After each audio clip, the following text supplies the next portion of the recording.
നമസ്കാരം. Token daily news അനാലിസിസിലേക്ക് സ്വാഗതം. സുഖം ഹിന്ദു ന്യൂസ് പേപ്പർ ആർട്ടിക്കിൾസ് ആണ്. ഇന്നത്തെ ഹിന്ദു ന്യൂസ് പേപ്പറിൽ നമുക്ക് ഡിസ്കസ് ചെയ്യാനായിട്ടുള്ള 4 ടോപ്പിക്സും അതോടൊപ്പം തന്നെ നമ്മൾ സ്ഥിരം ചെയ്യുന്ന പോലെ ഒരു പ്രിലിംസ് ബേസ്ഡ് NCQ ആണ് നമുക്ക് ലാസ്റ്റ് ചെയ്യാനായിട്ടുള്ളത്. സോ നമ്മൾ ഡിസ്കസ് ചെയ്യാനുള്ള 4 ടോപ്പിക്സ് നോക്കാം. സോ ഫസ്റ്റ് ആർട്ടിക്കിൾ UAPA യുമായിട്ട് ബന്ധപ്പെട്ടാണ്. UAPA എന്ന് പറഞ്ഞു കഴിഞ്ഞാൽ അൺലോഫുൾ ആക്ടിവിറ്റീസ് പ്രിവെൻഷൻ ആക്ട് എന്നുള്ളതാണ്. നമ്മൾ പലപ്പോഴും ഈ ടെററിസം ഒക്കെ ആയിട്ട് ബന്ധപ്പെട്ട് ഈ പറഞ്ഞ ആളുകളെ അറസ്റ്റ് ചെയ്യുമ്പോഴേക്കും ഈ ഒരു ആക്ട് ചുമത്തിയൊക്കെയാണ് ടെററിസം അതേപോലെ നക്സലിസം തുടങ്ങിയ കാര്യങ്ങളൊക്കെ തന്നെ വരുമ്പോഴേക്കും ആൾക്കാരെ അറസ്റ്റ് ചെയ്യുന്നത് ഈ ഒരു വകുപ്പ് ചുമത്തിയിട്ടാണ്, അൺലോഫുൾ ആക്ടിവിറ്റീസ് പ്രിവെൻഷൻ ആക്ട്. അതായത് നമ്മുടെ രാജ്യത്തിന്റെ സെക്യൂരിറ്റി പരമായിട്ടുള്ള കാര്യങ്ങൾക്ക് പ്രശ്നം ഉണ്ടാക്കുന്ന തരം ആക്ടിവിറ്റീസും നമ്മൾ ഏർപ്പെട്ട് കഴിഞ്ഞാൽ സെൻട്രൽ ഗവൺമെന്റിനെ നമ്മൾ ഈ പറഞ്ഞ പോലെ അറസ്റ്റ് ചെയ്യാനായിട്ട് സാധിക്കുന്ന ഒരു ആക്ട് ആണ്, അല്ലെങ്കിൽ ഒരു വകുപ്പാണ് UAP അഥവാ അൺലോഫുൾ ആക്ടിവിറ്റീസ് പ്രിവെൻഷൻ ആക്ട് എന്നുള്ള കാര്യം. അപ്പോൾ ഇതിനകത്ത് അൺലോഫുൾ ആക്ടിവിറ്റീസ് എന്ന് പറയുന്നത് നമ്മുടെ ഇന്റേണൽ സെക്യൂരിറ്റി, ഇന്ത്യയുടെ സെക്യൂരിറ്റിയെ ബാധിക്കുന്ന ഒരു കാര്യമായതുകൊണ്ട് തന്നെ ഈ ഒരു ടോപ്പിക് നമ്മൾ ജനറൽ സ്റ്റഡീസ് പേപ്പർ 3 വരുന്ന ഇന്റേണൽ സെക്യൂരിറ്റിയുടെ പോയിന്റ് ഓഫ് വ്യൂലായിരിക്കും ഈ ഒരു ടോപ്പിക് നമ്മൾ ഡിസ്കസ് ചെയ്യാൻ പോകുന്നത്. ദെൻ രണ്ടാമത്തെ ടോപ്പിക് സിറ്റിസൺഷിപ്പുമായിട്ട് ബന്ധപ്പെട്ടാണ്. സിറ്റിസൺഷിപ്പ് അമെന്റ്മെന്റ് ആക്ട് 2019 ആണ് ബേസിക്കലി വരുന്നത്. അപ്പോൾ നമ്മൾ ഇതിനു മുമ്പത്തെ കുറച്ച് ക്ലാസ്സുകൾക്ക് മുമ്പ് നമ്മൾ ഈ പറഞ്ഞ പോലെ സിറ്റിസൺഷിപ്പ് അമെന്റ്മെന്റ് ആക്ട് 2019 കുറിച്ച് കണ്ടിട്ടുണ്ടായിരുന്നു. അതായത് ഈ കഴിഞ്ഞ മാർച്ചിലായിരുന്നു മാർച്ച് അവസാനത്തിലായിരുന്നു ഗവൺമെന്റ് ആ ഒരു citizenship amendment act 2019 certain rules publish ചെയ്തിട്ടുണ്ടായിരുന്നു. അതുമായിട്ട് ബന്ധപ്പെട്ട് നമ്മളന്ന് ക്ലാസ് ഡിസ്കസ് ചെയ്തിട്ടുണ്ടായിരുന്നു. എനിവേ ഈ പറഞ്ഞ പോലെ ഈ ഒരു ടോപ്പിക് നമുക്ക് ബേസിൽ തന്നെ ഡിസ്കസ് ചെയ്യാം. എന്താണ് സിറ്റിസൺഷിപ്പ്, അതുപോലെ എന്താണ് സിറ്റിസൺഷിപ്പ് അമെന്റ്മെന്റ് ആക്ട് 2019 എന്നുള്ള കാര്യമൊക്കെ വിശദമായിട്ട് നമുക്ക് ഈ ഒരു ടോപ്പിക്കിനകത്ത് പഠിക്കാം. ഈ ഒരു ടോപ്പിക്ക് ഗവർണൻസിന്റെ പോയിന്റ് ഓഫ് വ്യൂലാണ്, Indian polity governance general studies paper 2 point of വ്യൂലായിരിക്കും നമ്മൾ exam view point topic discuss ചെയ്യാൻ പോകുന്നത്. Then third topic social media impacts on politics ആണ്. എസ്പെഷ്യലി ഇപ്പോൾ നമ്മുടെ ഇലക്ഷന്റെ ഒരു സമയമൊക്കെയാണ്. നമ്മളെന്നും ഇലക്ഷൻ സംബന്ധമായിട്ടുള്ള ഒരുപാട് വാർത്തയിൽ കേൾക്കാനായിട്ട് സാധിക്കും. അപ്പോൾ ഇവിടെ നമ്മൾ നോക്കിക്കഴിഞ്ഞാൽ ഇപ്പോൾ ഏറ്റവും കൂടുതൽ ഇപ്പം കേരളത്തിലെ ഇലക്ഷന്റെ ഇത് കഴിഞ്ഞു, ലോക്സഭ ഇലക്ഷന്റെ കഴിഞ്ഞു. അപ്പോൾ ഇവിടേക്കാണെങ്കിലും സ്ഥാനാർത്ഥികൾ കൂടുതലും പ്രചാരണ വേളയിൽ മീൻസ് പ്രചാരണത്തിനകത്ത് അവരുടെ ഒരു പബ്ലിക്കിലേക്ക് എത്തുന്നതിന്റെ ഭാഗമായിട്ട് കൂടുതലും ഈ പറഞ്ഞ സോഷ്യൽ മീഡിയസിന് ഈ പറഞ്ഞ ഇമ്പോർട്ടൻസ് കൊടുത്തിട്ടുണ്ടായിരുന്നു. അവരുടെ കൂടുതൽ ഇലക്ഷൻ മാനിഫെസ്റ്റോസ് അല്ലെങ്കിൽ സ്ഥാനാർത്ഥികൾക്ക് നമ്മളോട് പറയാനായിട്ടുള്ള ഓരോ കാര്യങ്ങളൊക്കെ തന്നെ കൂടുതൽ വോട്ടേഴ്സിലേക്ക് എത്തിക്കാനായിട്ട് അവർ ഉപയോഗിച്ചത് സോഷ്യൽ മീഡിയ പ്ലാറ്റ്ഫോംസ് ആയിരുന്നു. വാട്സപ്പ് ആയിട്ടും അല്ലെങ്കിൽ ഫേസ്ബുക്ക്, യൂട്യൂബ് അല്ലെങ്കിൽ ഈ പറഞ്ഞ ട്വിറ്റർ, ഇങ്ങനെയൊക്കെയുള്ള സോഷ്യൽ മീഡിയ പ്ലാറ്റ്ഫോംസ് ആയിരുന്നു ഇവർ കൂടുതലായിട്ട് ഉപയോഗിച്ചത്. അപ്പോൾ ഇത്തരത്തിലുള്ള ഈ മാറിക്കൊണ്ടിരിക്കുന്ന സാഹചര്യത്തിൽ ടെക്നോളജിക്കൽ അപ്ഡേഷൻസ് നടക്കുന്ന ഈ ഒരു കാലഘട്ടത്തിൽ സോഷ്യൽ മീഡിയയുടെ ഇമ്പാക്ട് പൊളിറ്റിക്സിൽ എങ്ങനെയാണെന്നുള്ള ടോപ്പിക്കാണ് മൂന്നാമത്തെ പോയിന്റ് ആയിട്ട് നമ്മൾ ഡിസ്കസ് ചെയ്യുന്നത്. ഇത് എഡിറ്റോറിയൽ പേജിലെ ഒരു ആർട്ടിക്കിളാണ്. അവിടെ നമ്മൾ ജനറൽ സ്റ്റഡീസ് പേപ്പർ 2 ഇന്ത്യൻ പൊളിറ്റിയുടെ ആംഗിളിലായിരിക്കും ആ ഒരു ടോപ്പിക്കിനെ ഡിസ്കഷൻ ചെയ്യുന്നത്. ദെൻ നാലാമതും ഏറ്റവും പ്രധാനപ്പെട്ട ഒരു ആർട്ടിക്കിളാണ് വേസ്റ്റ് മാനേജ്മെന്റ് ഇൻ ഇന്ത്യയുമായിട്ട് ബന്ധപ്പെട്ട്. അപ്പോൾ ഈ ഒരു ടോപ്പിക്ക് ഗവർണൻസ് തന്നെ ജനറൽ സ്റ്റഡീസ് പേപ്പർ 2 ഡിസ്കസ് ചെയ്യുന്നത്. സോ ശരിക്കും പറഞ്ഞാൽ ഈ രണ്ട് ടോപ്പിക്ക്, ഈ ലാസ്റ്റത്തെ രണ്ട് ടോപ്പിക്, മൂന്നാമത്തെ നാലാമത്തെ ടോപ്പിക്ക് നമ്മൾ മെയിൻസിന്റെ പെർസ്പെക്റ്റീവിലായിരിക്കും പഠിക്കുന്നത്. ഈ രണ്ടെണ്ണം, ആദ്യത്തെ രണ്ടെണ്ണം ബേസിക്കലി നമുക്ക് പ്രിലിംസിനും അതേപോലെ മെയിൻസിനും ആവശ്യം വരും. എന്നാലും ഏറെക്കുറെ പ്രിലിംസിന് ഏറ്റവും കൂടുതൽ ഇമ്പോർട്ടന്റ് ആവുന്നതാണ് ആദ്യത്തെ രണ്ടോ ടോപ്പിക്. അത് കഴിഞ്ഞിട്ട് മെയിൻസിന്റെ പെർസ്പെക്റ്റീവിലും പിന്നെ ഈ നാലിനകത്തും ഏറ്റവും ഇമ്പോർട്ടന്റ് ആയിട്ടുള്ള ഒരു ടോപ്പിക്കിൽ നമ്മൾ ഇന്ന് പ്രിലിംസിന്റെ MCQ ഡീൽ ചെയ്യുന്നുണ്ട്. അപ്പോൾ ഇത്രയും നിങ്ങൾ ചെയ്ത് കഴിയുമ്പോഴേക്കും ഇന്നത്തെ ഈ ഒരു DNA യുടെ ആ ഒരു പത്രത്തിന്റെ എല്ലാവിധ കണ്ടന്റ് നിങ്ങൾക്ക് നേടിയെടുക്കാനായിട്ട് സാധിക്കും. ഓക്കെ, അപ്പോൾ നമുക്കൊന്ന് ടൈം കളയാണ്ട് ഫസ്റ്റ് ടോപ്പിക്കിലേക്ക് കിടക്കാം. സോ ഫസ്റ്റ് വൺ UAPയുമായിട്ട് ബന്ധപ്പെട്ട ടോപ്പിക്കാണ്. സോ ഈ ഒരു ടോപ്പിക്ക് വരാൻ കാരണം ഒരു 74 വയസ്സായിട്ടുള്ള ഒരു ജേർണലിസ്റ്റിനെ, ഈ പറഞ്ഞ പോലെ ഒരു ഓൺലൈൻ പ്ലാറ്റ്ഫോം ജേർണലിസ്റ്റ് ആയിരുന്നു അദ്ദേഹം. ഈ പറഞ്ഞ അദ്ദേഹത്തിന് ഒരു 6 മാസങ്ങൾക്ക് മുമ്പ്, ശരിക്കും പറഞ്ഞാൽ കഴിഞ്ഞ ഒക്ടോബറിൽ 2023 ഒക്ടോബറിൽ ഡൽഹി പോലീസ് അറസ്റ്റ് ചെയ്തിട്ടുണ്ടായിരുന്നു. ഈ UAP അഥവാ അൺലോഫുൾ ആക്ടിവിറ്റീസ് പ്രിവെൻഷൻ ആക്ട് ചുമത്തിക്കൊണ്ടിട്ട് നമ്മുടെ രാജ്യത്തിന്റെ സുരക്ഷയ്ക്ക് ഭാഗമായിട്ടുള്ള എന്തൊക്കെയോ പ്രശ്നമാകുന്ന രീതിയിൽ എന്തൊക്കെയോ കാര്യങ്ങൾ അദ്ദേഹം ചെയ്തു എന്ന് പറഞ്ഞുകൊണ്ടിട്ട് അറസ്റ്റ് ചെയ്തിട്ടുണ്ടായിരുന്നു. ആ അറസ്റ്റ് ചെയ്തിരിക്കുന്നതാണ് ഇപ്പോൾ സുപ്രീം കോടതി എന്ത് ചെയ്തിരിക്കുന്നത്, ഇൻവാലിഡ് ആക്കിയിരിക്കുന്നത്. Prabir arrest under UAPA invalid says supreme കോടതി പറഞ്ഞിരിക്കാം. അപ്പം ഇവിടെ നമുക്ക് ഇപ്പം ആരെയാണോ അറസ്റ്റ് ചെയ്തത് അങ്ങനെയുള്ള കാര്യങ്ങളൊന്നും തന്നെ നമുക്ക് പരീക്ഷയ്ക്ക് ആവശ്യം വരത്തില്ല. നമുക്ക് ആവശ്യമുള്ള, ഞാൻ ഇന്നലെ നമ്മൾ പറഞ്ഞല്ലേ, നമ്മളൊരു ആർട്ടിക്കിൾ വായിക്കുമ്പോഴേക്കും അതിന്റെ കീവേഡ് ആണ് നമ്മൾ നോക്കേണ്ടത്. അതായത് എക്സാമിനെ സംബന്ധിച്ച കീവേഡ്. ഈ ഒരു ആർട്ടിക്കിളിനകത്ത് കീവേഡ് എന്താണ്, UAPA അഥവാ ഈ പറഞ്ഞ അൺലോഫുൾ ആക്ടിവിറ്റീസ് പ്രിവെൻഷൻ ആക്ട് എന്നുള്ളതാണ് ഇതിനകത്ത് കീവേഡ്. അപ്പോൾ ആ കീവേഡുകളാണ് നമ്മൾ കൃത്യമായിട്ടും പരീക്ഷയ്ക്ക് പഠിച്ചു പോകേണ്ടത്. സോ നമുക്ക് നോക്കാം എന്താണ് UAP എന്നുള്ളത്. ഇതിന്റെ ടോപ്പിക് നമ്മൾ പറഞ്ഞു, ജനറൽ സ്റ്റഡീസ് പേപ്പർ 3 ഇന്റേണൽ സെക്യൂരിറ്റിയിലാണ് ഇത് പഠിക്കുന്നത്. സോ എന്താണ്, അതായത് മീൻസ് നമ്മുടെ topic unlawful activities prevention act അല്ലേ. അപ്പം എന്താണ് അൺലോഫുൾ ആക്ടിവിറ്റി എന്ന് ചോദിച്ചു കഴിഞ്ഞാൽ it's defined as any action, അതായത് നമ്മൾ ചെയ്യുന്ന ഏതെങ്കിലും ഒരു പ്രവൃത്തി, അതിപ്പോൾ നമ്മൾ പറയുന്ന ഒരു സ്പീച്ച് ആകാം, അല്ലെങ്കിൽ നമ്മൾ എവിടെയെങ്കിലും എഴുതുന്ന ഒരു ആർട്ടിക്കിൾ ആകാം, അല്ലെങ്കിൽ ഈ പറഞ്ഞ പോലെ നമ്മളൊരു വീഡിയോ ഇന്റർവ്യൂ കൊടുക്കുന്നതാകാം. അങ്ങനെ എന്തെങ്കിലും ആക്ഷൻ, നമ്മൾ ചെയ്യുന്ന ഏതെങ്കിലും ഒരു action it can be taken by individual ആകാം, അല്ലെങ്കിൽ ഒരു അസോസിയേഷൻ ആകാം, ഒരു ഗ്രൂപ്പ് ഓഫ് ആൾക്കാർ, അല്ലെങ്കിൽ ഒരു ഇൻഡിവിജ്വൽ ആയിട്ട് ചെയ്യുന്ന ഏതെങ്കിലും ഒരു കാര്യങ്ങൾ ത്രൂ, അതിപ്പം നമ്മൾ ചെയ്യുന്ന ഒരു ആക്ട് ആകാം, ഏതെങ്കിലും കാര്യമാകാം, പറയുന്ന വാക്കുകളാകാം, സ്പോക്കൺ ഓർ റിട്ടൺ എവിടെയെങ്കിലും എഴുതുന്ന കാര്യങ്ങളാകാം, പിന്നെ അല്ലെങ്കിൽ നമ്മൾ ഏതെങ്കിലും സയൻസ് മുഖാന്തരം വിസിബിൾ റെപ്രസെന്റേഷനിലൂടെ കാണിക്കും, മീൻസ് വീഡിയോയിലൂടെ ഒക്കെ കാണിക്കുന്ന ഓരോ കാര്യങ്ങൾ.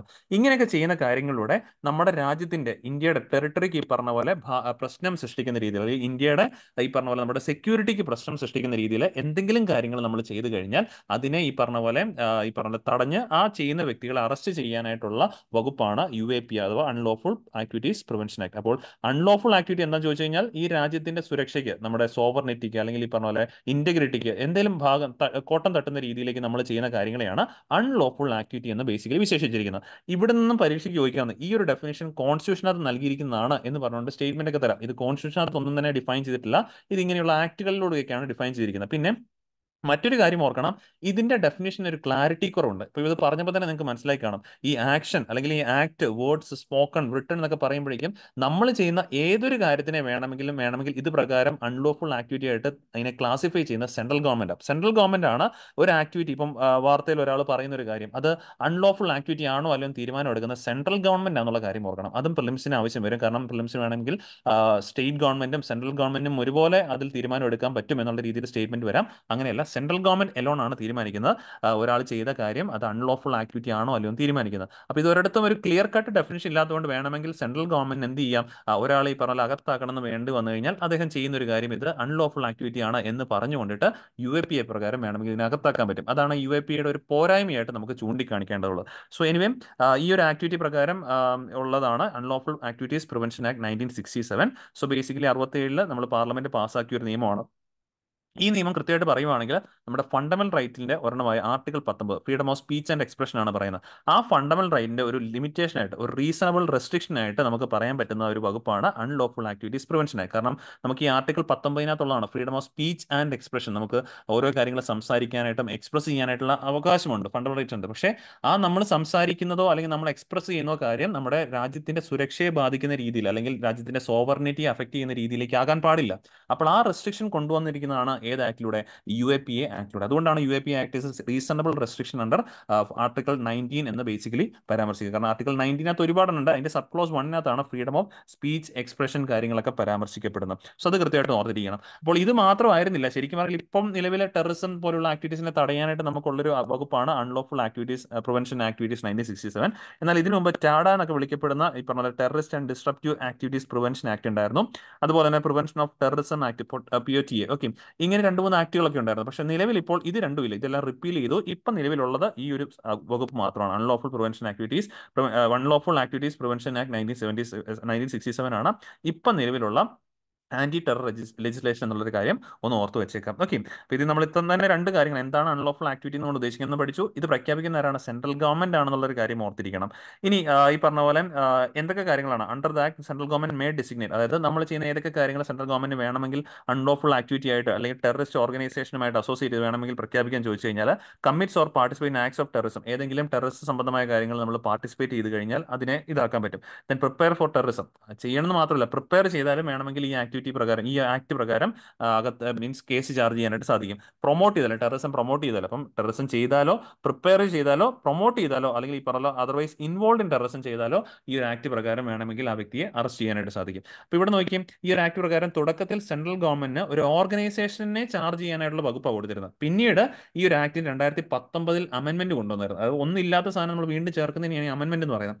2019 കൊണ്ടുവന്ന അമെന്റ്മെന്റിലൂടെ സെൻട്രൽ ഗവൺമെന്റ് ഹോം മിനിസ്ട്രിക്ക് വേണമെങ്കിൽ ഒരു വ്യക്തിയെ, it's a power to designate individuals as terrorist. അപ്പൊ നിലവിലെ UAPA ആക്ട് പ്രകാരം ഒരു വ്യക്തിയെ, ഇൻഡിവിജ്വലിനെയോ അല്ലെങ്കിൽ ഓർഗനൈസേഷനെയോ വേണമെങ്കിൽ ടെററിസവുമായിട്ട് കണക്ട് ചെയ്ത് ഈ ഒരു വകുപ്പ് പ്രകാരം വേണമെങ്കിൽ കേസ് ചാർജ് ചെയ്യാനുള്ള അധികാരം ആർക്കുണ്ട്? സെൻട്രൽ ഗവൺമെന്റ് ഉണ്ട് എന്നുള്ളൊരു പോയിന്റ് മനസ്സിലാക്കിക്കണം. Then this act extends to whole of India, ഇന്ത്യക്ക് മുഴുവനും ഈ ഒരു ആക്ട് ബാധകമാണെന്നുള്ളൊരു കാര്യം ഓർക്കണം. ദെൻ ഈ പറഞ്ഞ പോലെ even UAPA applies to anyone who commits UAPA crime in India or outside India, അതായത് ഇന്ത്യയുടെ സോവർണിറ്റിയെ ബാധിക്കുന്ന രീതിയിൽ ഇന്ത്യക്ക് പുറത്ത് നിന്ന് ആരെങ്കിലും എന്തെങ്കിലും ചെയ്താൽ പോലും വേണമെങ്കിൽ ആ ആളെ കസ്റ്റഡിയിൽ എടുക്കാനുള്ള അധികാരം അല്ലെങ്കിൽ ആ കേസ് ചുമത്താനുള്ള അധികാരം എവിടെ പറയുന്നുണ്ട്? UAPA ആക്ടിനകത്ത് ഉണ്ട് എന്നുള്ള കാര്യം ഓർത്തിരിക്കണം. It applies to Indian citizens irrespective of where the crime is committed, അവർ എവിടെ നിന്നാണോ ക്രൈം ചെയ്യുന്നത് എന്നതിന് പ്രാധാന്യം. ഇവരെല്ലാം ഈ പറഞ്ഞ പോലെ അകത്താക്കാനായിട്ട് ഏതിന് വകുപ്പുണ്ട്? UAPA ആക്ടിനകത്ത് വകുപ്പുണ്ട്. And also includes people in government service, people on ships, aircraft registered in India. People on ships, people in aircraft registered in ഇന്ത്യയിലൊക്കെ തന്നെയാണെങ്കിലും അതിലിരുന്നുകൊണ്ടാണ് ഈ കുറ്റകൃത്യം ചെയ്യുന്നെങ്കിൽ പോലും ആളെ അകത്താക്കാനായിട്ട് ഈ പറഞ്ഞ കേസ് ചാർജ് ചെയ്യാനായിട്ട് UAPA ആക്ടിനകത്ത് വകുപ്പുകളുണ്ട്. സോ വൺസ് ഇതിനകത്ത് പ്രകാരം അറസ്റ്റ് ചെയ്യപ്പെട്ട് കഴിഞ്ഞാൽ കിട്ടാൻ പോകുന്ന പണിഷ്മെന്റുകൾ എന്തൊക്കെയാണെന്ന് ചോദിച്ചു കഴിഞ്ഞാൽ if you carry out any unlawful activity, you can be punished with imprisonment for up to 7 years and a fine year. Okay, ഒരു ഫൈൻ അല്ലെങ്കിൽ 7 years വരെ, അല്ലെങ്കിൽ രണ്ടും കൂടെ കൂടി ചേർന്ന രീതിയിൽ ഈ പറഞ്ഞ പോലെ പണിഷ് ചെയ്യാനായിട്ടുള്ള വകുപ്പുകളുണ്ട്.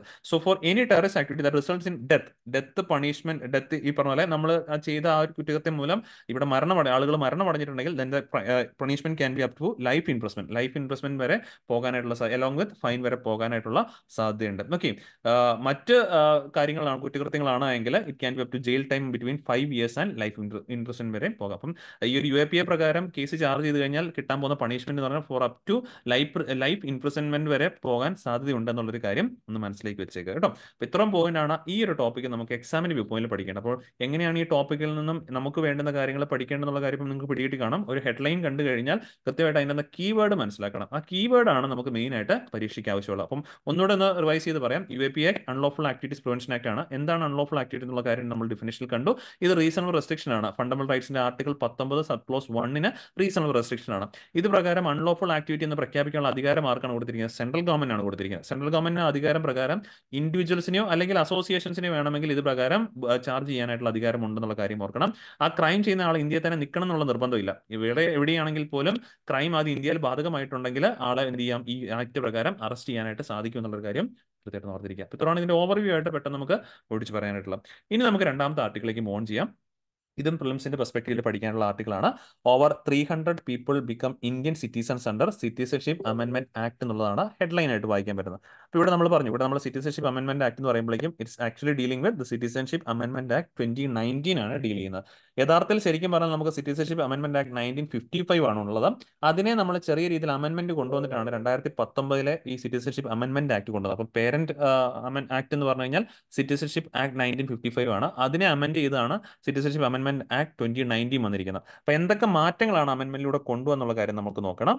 ആദ്യം തന്നെ കുറച്ച് കാര്യങ്ങൾ നോക്കണം. അതായത് ഇന്ത്യയിൽ ബേസിക്കലി ഈ പറഞ്ഞ പോലെ സിറ്റിസൺഷിപ്പുമായിട്ട് ബന്ധപ്പെട്ട് പരാമർശിക്കുന്ന ആർട്ടിക്കിൾസ് 5 മുതൽ 11, അതായത് ഭരണഘടനയിലെ പാർട്ട് 2 കേട്ടോ, part 2 of Indian constitution deal with citizenship, especially articles from 5 to 11 actually deal ചെയ്യുന്ന ഏതുമായിട്ട് ബന്ധപ്പെട്ടാണ്? സിറ്റിസൺഷിപ്പ് ലോസിനെ കുറിച്ചിട്ടാണ് പരാമർശിക്കുന്നത്. ഇനി ആ കാര്യങ്ങളൊക്കെ പറഞ്ഞു വെച്ചിരിക്കുന്ന ആക്ട് ഏതാണ്? Citizenship act of 1955. ഇതിനകത്ത് ഇല്ലാത്ത കുറച്ച് കാര്യങ്ങളുണ്ടായിരുന്നു, അതാണ് നമ്മൾ ഈ അമെന്റ്മെന്റിലൂടെ കൂട്ടിച്ചേർത്തിട്ടുണ്ടായിരുന്നത്. ഓക്കെ, ഇന്ത്യയിൽ നിലവിൽ ഈ പറഞ്ഞ ഒരു വ്യക്തിക്ക് ഏതൊക്കെ രീതിയിൽ സിറ്റിസൺഷിപ്പ് സ്ഥാപിക്കാം എന്ന് ചോദിച്ചു കഴിഞ്ഞാൽ through birth, descent, registration, naturalisation, ഈ 4 രീതിയിലാണ് ഇന്ത്യയിലെ സിറ്റിസൺഷിപ്പ് ഒരു വ്യക്തിക്ക് കിട്ടാനായിട്ട് സാധിക്കുക എന്നുള്ളൊരു കാര്യം ഓർക്കുക. അതായത് ബർത്ത് എന്ന് പറയുമ്പോൾ ഇന്ത്യയിൽ തന്നെ ജനിച്ച വ്യക്തിയായിരിക്കണം. Birth, descent, registration and naturalisation, ഈ 4 രീതിയിൽ നമുക്ക് ഇന്ത്യൻ സിറ്റിസൺഷിപ്പ് അക്വയർ ചെയ്യാനായിട്ട് സാധിക്കും. ഇനി ഇവിടെ നോക്കി കഴിഞ്ഞു കഴിഞ്ഞാൽ ഇതിനകത്ത് നാച്ചുറലൈസേഷൻ ഒരു മെത്തേഡാണ് ഈ ആക്ടിനകത്ത്, അമെന്റ്മെന്റ് ആക്ടിനകത്ത് വന്നിരിക്കുന്നത്. അതായത് ഈ അമെന്റ്മെന്റ് ആക്ടിനകത്ത് നമ്മൾ കൂട്ടിച്ചേർത്തിരിക്കുന്നത് ഡിസംബർ 31, 2014 മുമ്പ് ഇന്ത്യയിൽ എൻ്റർ ചെയ്തിട്ടുള്ള ആൾക്കാരെ കുറിച്ചാണ് പറയുന്നത്. അവർക്ക് ഇന്ത്യൻ സിറ്റിസൺഷിപ്പ് കിട്ടാനുള്ള ഒരു അവസരമാണ് ഇതിനകത്ത് കൊണ്ടുവന്നിരിക്കുന്നത്. ഡിസംബർ 31, 2014. അതിനു മുമ്പ് ഈ 3 രാജ്യങ്ങളിൽ നിന്ന് വന്ന ആൾക്കാർ ഏതൊക്കെ രാജ്യങ്ങളാണ്? അഫ്ഗാനിസ്ഥാൻ, ദെൻ ഈ പറഞ്ഞ പോലെ ബംഗ്ലാദേശ് ആൻഡ് പാകിസ്ഥാൻ. ഈ 3 രാജ്യങ്ങളിൽ നിന്ന് വന്നിട്ടുള്ള ആൾക്കാർ ഡിസംബർ 31, 2014 മുമ്പ് അവർ ഇന്ത്യയിൽ എൻ്റർ ചെയ്തിട്ടുണ്ടെങ്കിൽ ഈ അമെന്റ്മെന്റ് ആക്ടിലൂടെ അവർക്ക് ഇന്ത്യൻ സിറ്റിസൺഷിപ്പ് നേടാൻ സാധിക്കും. ഒരു കാര്യം കൂടി ഉണ്ട്, ഒരു കണ്ടീഷനും കൂടി ഉണ്ട്. ഈ 3 രാജ്യത്ത് നിന്ന് വന്നിരിക്കുന്ന വ്യക്തികൾ അവരുടെ റിലീജിയൻ എന്ന് പറയുന്നത് it should be either Hinduism, അല്ലെങ്കിൽ Sikh, Buddhist, Jains, Parsis, Christians. ഈ 6 കമ്മ്യൂണിറ്റിയിൽ പെടുന്ന ആൾക്കാർക്കാണ് ഈ ഒരു അവസരം കൊടുത്തിരിക്കുന്നത്. ഈ 6 കമ്മ്യൂണിറ്റിയിൽ പെടുന്ന അഫ്ഗാനിസ്ഥാൻ, ബംഗ്ലാദേശ്, പാകിസ്ഥാൻ എന്നീ രാജ്യങ്ങളിൽ നിന്നും ഡിസംബർ 31, 2014 മുമ്പ് ഇന്ത്യയിൽ എൻ്റർ ചെയ്തിട്ടുള്ള വ്യക്തികൾക്ക് എന്ത് ചെയ്യാൻ സാധിക്കും? നമ്മുടെ ഈ ആക്ട് പ്രകാരം ഇന്ത്യയിലെ സിറ്റിസൺഷിപ്പിന് അപേക്ഷിക്കാനായിട്ട് സാധിക്കും എന്നുള്ള കാര്യം ഓർക്കണം. ഇത് പരീക്ഷയ്ക്ക് ഓർത്തിരിക്കണം. ഏതൊക്കെ റിലീജിയൻസ് ആണ്? Means Hindu, Sikh, Buddhist, Jain, Parsees and Christians ആണ്. ഏതൊക്കെ രാജ്യങ്ങളാണ്? അഫ്ഗാനിസ്ഥാൻ, ബംഗ്ലാദേശ് ആൻഡ് പാകിസ്ഥാൻ. ഇനി ഇങ്ങനെ ചെയ്തപ്പോഴേക്കും നോർമലി ഈ പറഞ്ഞ പോലെ ശരിക്കും പറഞ്ഞാൽ ഇന്ത്യയിൽ ഒരു വാലിഡ് ഡോക്യുമെന്റ്സും ഇല്ലാണ്ട് എൻട്രി ചെയ്ത് കഴിഞ്ഞാൽ അത് അവർ നമ്മൾ ഈ പറഞ്ഞ പോലെ കണ്ടു കഴിഞ്ഞാൽ അവരെ അറസ്റ്റ് ചെയ്യാനായിട്ടുള്ള വകുപ്പുണ്ട്. അണ്ടർ ഈ പറഞ്ഞ പോലെ ഇന്ത്യൻ പാസ്പോർട്ട് ആക്ട് 1920യും അതേപോലെ തന്നെ ഇന്ത്യൻ ഫോറിനേഴ്സ് ആക്ട് 1946. ഈ 2 വകുപ്പുകൾ പ്രകാരം ഇല്ലീഗൽ ആയിട്ടുള്ള അല്ലെങ്കിൽ വാലിഡ് ആയിട്ടുള്ള ഡോക്യുമെന്റ്സ് ഇല്ലാണ്ട് ഇന്ത്യയിൽ പ്രവേശിച്ചു കഴിഞ്ഞാൽ ഈ 2 വകുപ്പുകൾ പ്രകാരം ആളെ അറസ്റ്റ് ചെയ്യാനായിട്ടുള്ള പോസിബിലിറ്റീസ് ഉണ്ട്. അപ്പോൾ നിലവിൽ നമ്മൾ ചെയ്തിരിക്കുന്ന ഈ ഒരു അമെന്റ്മെന്റ് കൊണ്ടുവന്നു കഴിഞ്ഞപ്പോഴേക്കും ഈ 6 കമ്മ്യൂണിറ്റിയിൽ പെടുന്ന ഈ 3 രാജ്യങ്ങളിൽ നിന്നും ഡിസംബർ 31, 2014 മുമ്പ് ഇന്ത്യയിൽ കയറിയ ആൾക്കാർക്ക് ഈ 2 ആക്ടിനകത്ത് റിലാക്സേഷൻ കൊടുത്തിട്ടുണ്ട്. അതായത് ഇനി മുതൽ അവരെ ഒരു ഇല്ലീഗൽ മൈഗ്രന്റ് ആയിട്ട് രീതിയിൽ കണക്കാക്കത്തില്ല. അവർക്ക് വാലിഡ് ഇന്ത്യയിൽ നിന്നുള്ള ഈ പറഞ്ഞ പോലെ എന്താ സിറ്റിസൺഷിപ്പ് കിട്ടാനായിട്ടുള്ള അവസരമുണ്ട്. അതൊരു കൃത്യമായിട്ട് ഓർത്ത് വെക്കണം കേട്ടോ. അപ്പം ആരെയാണ് നമ്മൾ ഇല്ലീഗൽ മൈഗ്രന്റ് എന്ന് വിശേഷിപ്പിക്കാൻ ചോദിച്ചു കഴിഞ്ഞാൽ ഒരു വാലിഡ് ട്രാവൽ ഡോക്യുമെന്റ് ഇല്ലാണ്ട് അല്ലെങ്കിൽ അനുവദിച്ചിരിക്കുന്ന സമയത്തിൽ കൂടുതൽ വാലിഡ് ഡോക്യുമെന്റ്സ് ഇല്ലാണ്ട് ഇന്ത്യയിൽ ഈ പറഞ്ഞ പോലെ താമസിക്കുകയോ facing prosecution, deportation or imprisonment ഒക്കെ ചെയ്തിരിക്കുന്ന ആൾക്കാരെയാണ് നമ്മൾ ഇല്ലീഗൽ മൈഗ്രൻസ് എന്ന് ബേസിക്കലി വിശേഷിപ്പിക്കുന്നത്. പക്ഷേ ഈ ഒരു ആക്ട് ശരിക്കും പറഞ്ഞാൽ നല്ല കാര്യമാണ്. പക്ഷേ ഇതിനകത്ത് ഏറ്റവും വലിയൊരു പോരായ്മ എന്തായിരുന്നു ചോദിച്ചു കഴിഞ്ഞാൽ, this act exams Muslim community accept ചെയ്തിരിക്കുന്നു. അതിന് ഈ പറഞ്ഞ പോലെ സെൻട്രൽ ഗവൺമെന്റ് പറഞ്ഞിരിക്കുന്ന ഒരു പോയിന്റ് എന്താണെന്ന് ചോദിച്ചു കഴിഞ്ഞാൽ, ഈ 3 രാജ്യങ്ങളിലും മൈനോറിറ്റി വിഭാഗത്തിൽ പെടുന്നതാണ് ഈ 6 കമ്മ്യൂണിറ്റി ആൾക്കാർ. അതുകൊണ്ട് തന്നെ അവിടെ ആ റിലീജിയസ് പ്രോസിക്യൂഷൻസ് അവർ നേരിടുന്നുണ്ട്. അതുകൊണ്ടിട്ടായിരിക്കാം ഒരുപക്ഷെ അവർ ഇന്ത്യയിലേക്ക് അഭയാർത്ഥികളായിട്ട് കയറി വന്നിട്ടുള്ളത്. അപ്പോൾ അവരെ പ്രൊട്ടക്ട് ചെയ്യാൻ ഇന്ത്യക്ക് അധികാരം, അല്ലെങ്കിൽ പ്രൊട്ടക്ട് ചെയ്യേണ്ട ഇന്ത്യയുടെ ഉത്തരവാദിത്തമാണ് എന്നാണ് ഈ ഒരു ആക്ടിലൂടെ ഗവൺമെന്റ് ബേസിക്കലി പരാമർശിക്കുന്നത്. എന്തായാലും നമുക്ക് ആ ഒരു ബേസിക് ഡീറ്റെയിൽസ് ഓർക്കുക. കമ്മ്യൂണിറ്റീസ് ഏതൊക്കെ രാജ്യങ്ങളാണ്? Afghanistan, Bangladesh, Pakistan. Then date December 31, 2014.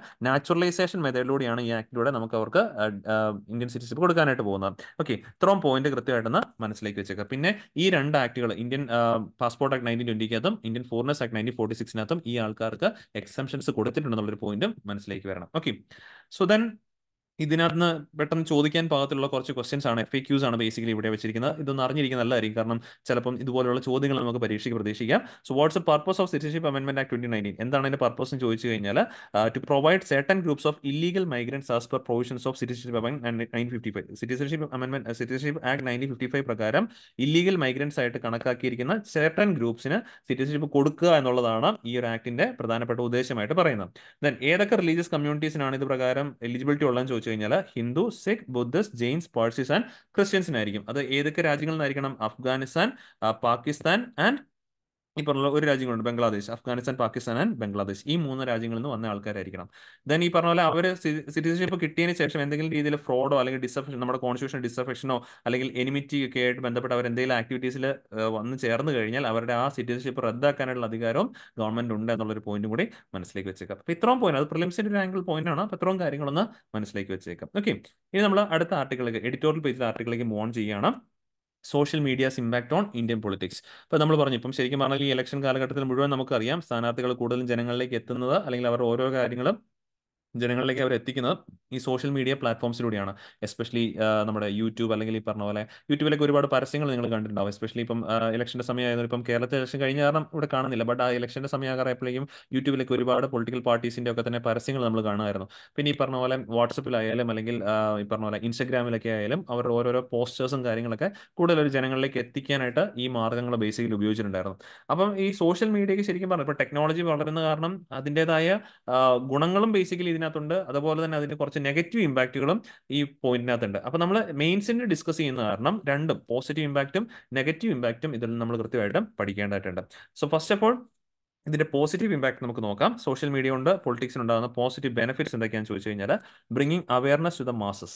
ഒരുപാട് ജനങ്ങളിലേക്ക് നമുക്ക് അറ്റ് എ ടൈം ഈ ഇൻഫർമേഷൻ എത്തിക്കാൻ സാധിക്കും. മറ്റേ ഈ പറഞ്ഞ പണ്ട് കാലങ്ങളിൽ നിങ്ങൾക്ക് അറിയാം, ഓരോരോ കവലകൾ അല്ലെങ്കിൽ പ്രധാനപ്പെട്ട ലൊക്കേഷൻസിൽ ഇവർ മീറ്റിങ്ങുകൾ വിളിച്ചിട്ടായിരുന്നു ജനങ്ങളെ കൃത്യമായിട്ടും അഡ്രസ്സ് ചെയ്തുകൊണ്ടിരുന്നത്. പക്ഷേ ഇപ്പോൾ ഈ സോഷ്യൽ മീഡിയയുടെ ഒരു ഉപയോഗം വന്നു തുടങ്ങി കഴിഞ്ഞപ്പോഴേക്കും വൈഡർ ആയിട്ടുള്ള ആംഗിളിലേക്ക്, അതായത് കൂടുതൽ ആളുകളിലേക്ക് എത്തിച്ചേരാനായിട്ട് ഈ പൊളിറ്റിക്കൽ പാർട്ടീസിന്റെ ആയാലും അല്ലെങ്കിൽ കാൻഡിഡേറ്റ്സിന്റെ ആയാലും ഓരോരോ കാര്യങ്ങൾ എത്തിക്കാനായിട്ട് സാധിക്കും എന്നുള്ളത്, കൂടുതൽ കണക്ടിവിറ്റി ഉണ്ടാക്കാൻ പറ്റുന്നു എന്നുള്ളത് കൃത്യമായിട്ടുള്ള ഒരു അഡ്വാൻറ്റേജ് പോയിന്റ് ആയിട്ട് പറയാനായിട്ട് സാധിക്കുന്നുണ്ട്. സോ ഇങ്ങനെ കൂടുതൽ ആളുകളിലേക്ക് കണക്ടിവിറ്റി എത്തിക്കുമ്പോഴേക്കും നമ്മൾ ആക്ച്വലി എന്താ ചെയ്യുന്നത്? ആ ഗ്യാപ്പ് കുറയ്ക്കുക, അതായത് സ്ഥാനാർത്ഥികളും ജനങ്ങളും തമ്മിലുള്ള ഗ്യാപ്പ് കൃത്യമായിട്ടും കുറയ്ക്കുക ചെയ്യുന്നത്. ശരിക്കും പറഞ്ഞാൽ ഡെമോക്രാറ്റിക് രാജ്യത്ത് അതല്ലേ വേണ്ടത്? കൃത്യമായിട്ടും സ്ഥാനാർത്ഥികളും ജനങ്ങളും തമ്മിൽ ഒരു ക്ലോസ് കോൺടാക്ട് ഉണ്ടായിരിക്കണം. ജനങ്ങളുടെ പ്രശ്നങ്ങൾ എന്താണെന്നുള്ളത് കൃത്യമായിട്ട് ഈ പറഞ്ഞ സ്ഥാനാർത്ഥികൾക്ക് മനസ്സിലാക്കാനായിട്ട് സാധിക്കണം. അതിനൊക്കെ കൃത്യമായിട്ടും ഈ സോഷ്യൽ മീഡിയാസ് സഹായിക്കുന്നുണ്ടെന്നുള്ള ഒരു കാര്യം കൃത്യമായിട്ട് ഓർക്കുക. Politicians are reaching out to their supporters on social media ആണ്.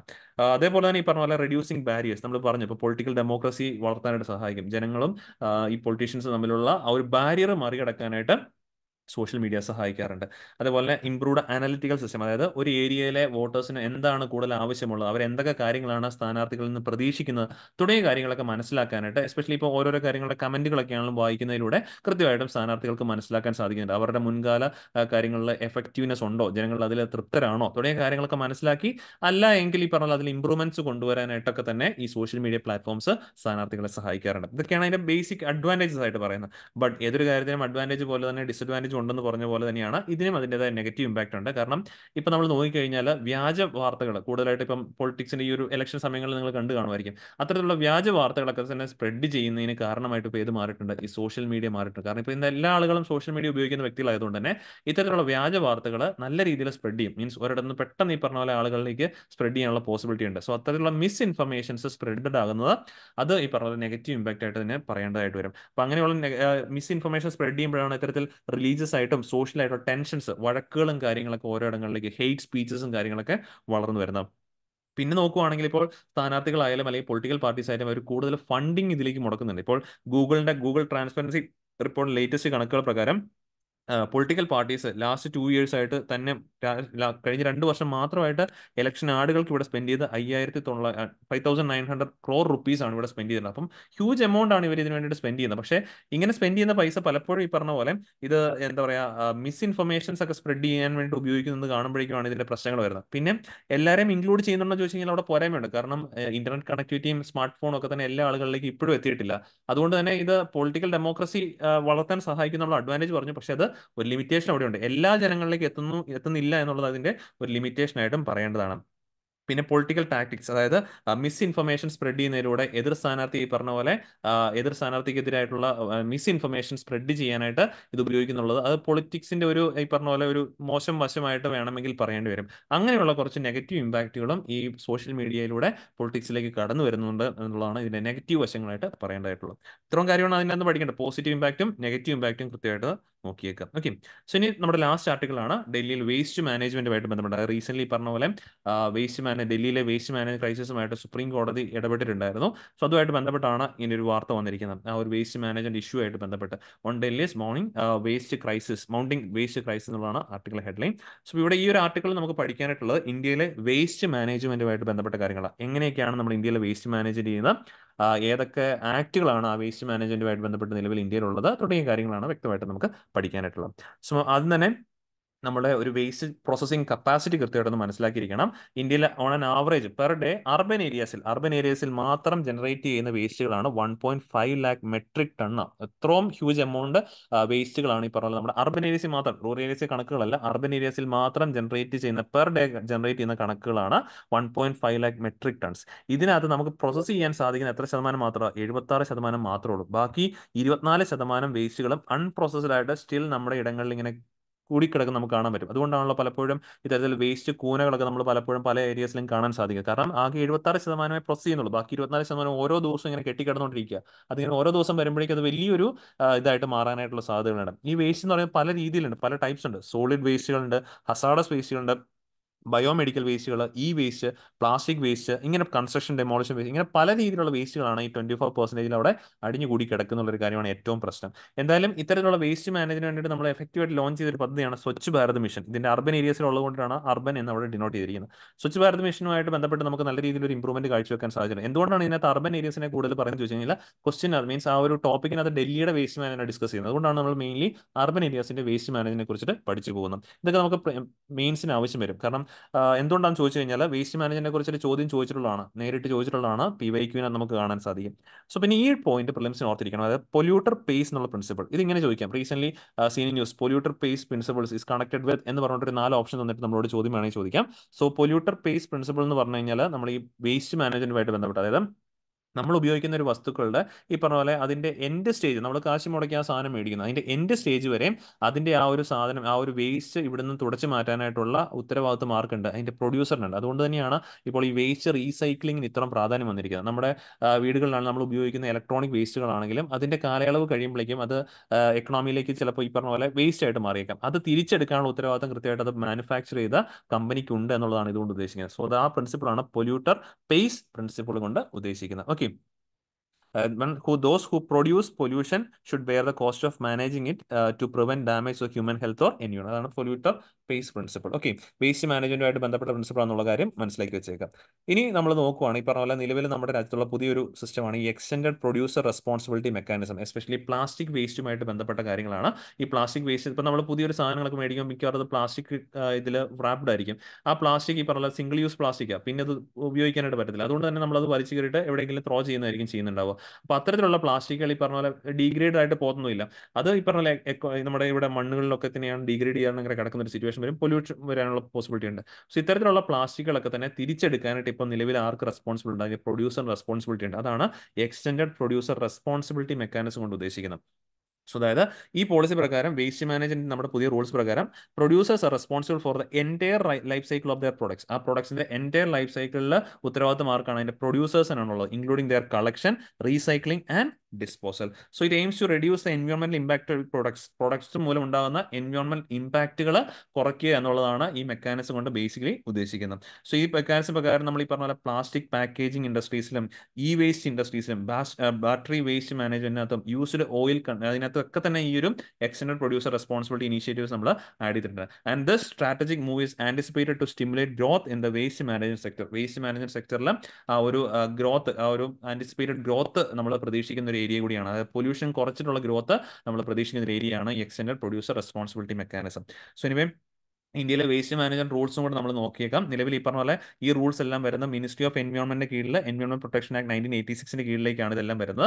ഏതൊക്കെയാണെന്ന് ചോദിച്ചു കഴിഞ്ഞാൽ solid waste management rules, plastic waste management rules, biomedical waste management. അതായത് ഓരോരോ വേസ്റ്റുകൾ ഓരോ കാറ്റഗറി ആണല്ലോ. അപ്പോൾ അതിനെല്ലാം നമ്മൾ ഈ പറഞ്ഞ പ്രോസസ് ചെയ്യേണ്ട അതിൻ്റെതായ രീതിയിൽ വേണം. അതിന് വേണ്ടിയിട്ടാണ് സോളിഡ് വേസ്റ്റിനെ മാനേജ് ചെയ്യേണ്ട അതിൻ്റെ ഒരു റൂളുണ്ട്, പ്ലാസ്റ്റിക് വേസ്റ്റ് മാനേജ് ചെയ്യാണ്ട് അതിൻ്റെ റൂള്, ബയോമെഡിക്കൽ വേസ്റ്റിന് മാനേജ് ചെയ്യാണ്ട് അതിൻ്റെ റൂളുണ്ട്, കൃത്യമായിട്ടും കൺസ്ട്രക്ഷൻ വേസ്റ്റിനുള്ള rules, then hazardous and other waste management rules 2016, e waste management rules 20. ഇത് ലേറ്റസ്റ്റ് ആണ്. ഇ വേസ്റ്റ് മാനേജ്മെന്റ് റൂൾസ് 2022, അതേപോലെ ബാറ്ററി വേസ്റ്റ് മാനേജ്മെന്റ് റൂൾസും 2022 ലേറ്റസ്റ്റ് അഡീഷൻ ആണ്. 2016 ഉണ്ടായിരുന്നതാണ് ഇത്രയും കാര്യങ്ങൾ. ലാസ്റ്റ് രണ്ടെണ്ണം 2022 ലേറ്റസ്റ്റ് അഡീഷൻ. അതേപോലെ എക്സ്റ്റൻഡഡ് പ്രൊഡ്യൂസർ റെസ്പോൺസിബിലിറ്റിയും ഈ ഇടയ്ക്ക് വന്ന ഒരു കറണ്ട് അഫയേഴ്സ് ആയിട്ട് നമുക്ക് പറയാവുന്നതാണ്.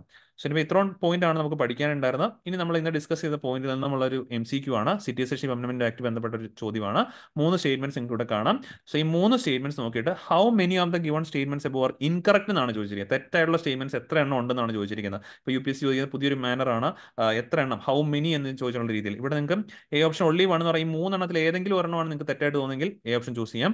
ഏതെങ്കിലും 2 എണ്ണമാണ് നിങ്ങൾക്ക് തെറ്റായിട്ട് തോന്നുമെങ്കിൽ ബി ഓപ്ഷൻ. ഈ 3 തെറ്റാണെങ്കിൽ സി ഓപ്ഷനും. ഇത് 3 ശരിയാണെങ്കിൽ നിങ്ങൾക്ക് D option, none of the above are incorrect എന്നുള്ള ഓപ്ഷൻ ചൂസ് ചെയ്യാം. അപ്പോൾ ഇത് നമ്മൾ തീർച്ചയായിട്ടും അത് പറഞ്ഞ രീതിയിൽ വെച്ചിട്ട് നിങ്ങൾക്ക് ഇത് ആൻസർ ചെയ്യാൻ പറ്റുന്നുള്ളൂ, എളുപ്പം ചെയ്യാൻ പറ്റുന്നതാണ്. അപ്പോൾ എന്തായാലും ഇതിന്റെ ആൻസർ നിങ്ങൾ തെറ്റിക്കാതെ കമന്റ് ബോക്സിൽ രേഖപ്പെടുത്തുക. ഓക്കെ, അപ്പോൾ ഇത്രയും കാര്യങ്ങളാണ് ഇന്നത്തെ DNA നമുക്ക് പഠിക്കാനുണ്ടായിരുന്നത്. അപ്പോൾ ഇന്ന് ഡിസ്കസ് ചെയ്ത ടോപ്പിക്സ് എല്ലാവർക്കും ക്ലിയർ ആണെന്ന് വിശ്വസിക്കുന്നു. വീണ്ടും നമുക്ക് അടുത്ത ദിവസം കാണാം. Thank you.